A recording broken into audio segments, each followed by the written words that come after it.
Bangladesh government দালাল। যদি government যদি লাইসেন্স বাতিল করতো, তাদেরকে আইনের আওতায় আনতো, তাহলে আর কোনো মানুষের সন্তান এরকম প্রতারণার শিকার হইতো না, জেল খেটে বাড়ি আসতে হতো না। দূতাবাস তো খোঁজ খবরই নেয় না, 20 দিন 1 মাস 6 মাস জেল কাটতেছি, কোনো খোঁজ খবরই নেয় না। কিসের দূতাবাস? বালের দূতাবাস আমার।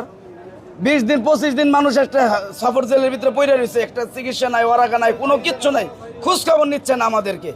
শুধু দিয়ে রাখছে এম্বাসি, ঘোড়ার ডিমের এম্বাসি। কাকের ডিম যেমন মানুষ খায় না, ওরকম এম্বাসিও কোনো কাজে আসে না।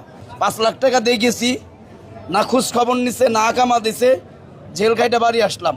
ভালো একটা পরামর্শ, সেটা হলো যে কোনো ব্যক্তি, বিশেষ করে সৌদি আরবে, তারা যেন কাজের জন্য এই ফিকির নিয়ে চেষ্টা না করে।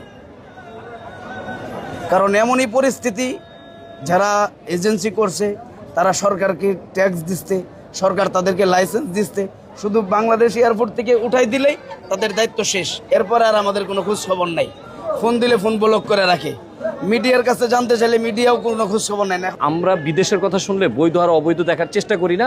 আমরা মনে হয় কি, বিদেশে গেলেই মনে হয় লাখ লাখ টাকা কামানো যাবে, এটা আমাদেরও অনেকটা দায় আছে। আর আমরা মিষ্টি কথায় ভুলে যাই, আমরা দালালের মিষ্টি কথায় প্রলোভনে পড়ে আমরা ডিট করি না, ডকুমেন্টস করি না, টাকা পয়সা লেনদেনে কোনো ধরনের প্রমাণ রাখি না। এটা আমাদের একটা দুর্বলতা। তো আপনি যে কথা বললেন, আমরা এটা মিডিয়াতে তুলে ধরার দায়িত্ব আমাদের। আমরা কাউকে বিচার করতে পারবো না, মিডিয়া। আমরা সেটা তুলে ধরবো, বিচার করবে দেশের জনগণ, দেশের আইন, দেশের কানুন। বর্তমান সৌদি আরবের অবস্থা এমনই, কারণ শত শত প্রবাসী দেশে চলে যাইতেছে। কারণ কি করবে, কাজ নাই। আর যদি কাজ থাকেও, দালালকে মোটা অঙ্কের টাকা দিতে হয়। আপনি কোনো কোম্পানিতে ঢুকবেন, কমসে কম 2000 রিয়াল, বাংলাদেশে 60,000।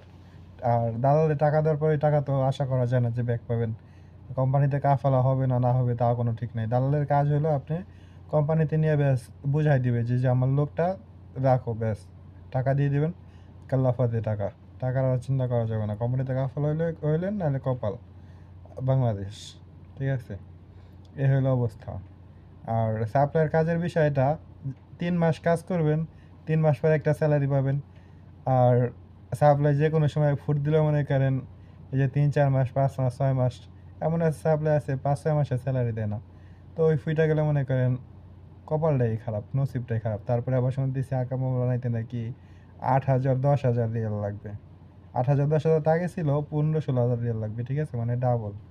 তো এই অবস্থায় কেমনি কী করবো, মাথায় ঢুকে না, বুঝছেন। সবাই ভালো থাকবেন, সুস্থ থাকবেন, দেখা হবে পরের ভিডিওতে। আজকে এই পর্যন্ত, আল্লাহ হাফেজ, আসসালামু আলাইকুম। আর ভিডিওটা যদি ভালো লাগে একটু শেয়ার করে দিন, সবাইকে দেখার সুযোগ করে দিন, যাতে নতুন করে সৌদি আরব অন্তত কেউ না আসে। ঠিক আছে।